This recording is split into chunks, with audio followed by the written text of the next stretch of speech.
এই যে আমার পাখিটা এখন ডিম দেবে।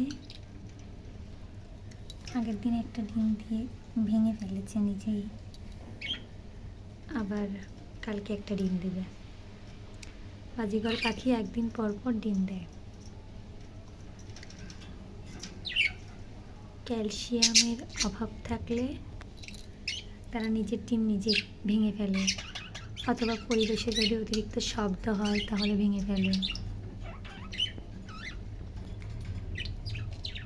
এই ডিম দেখা যাচ্ছে বাইরে থেকে।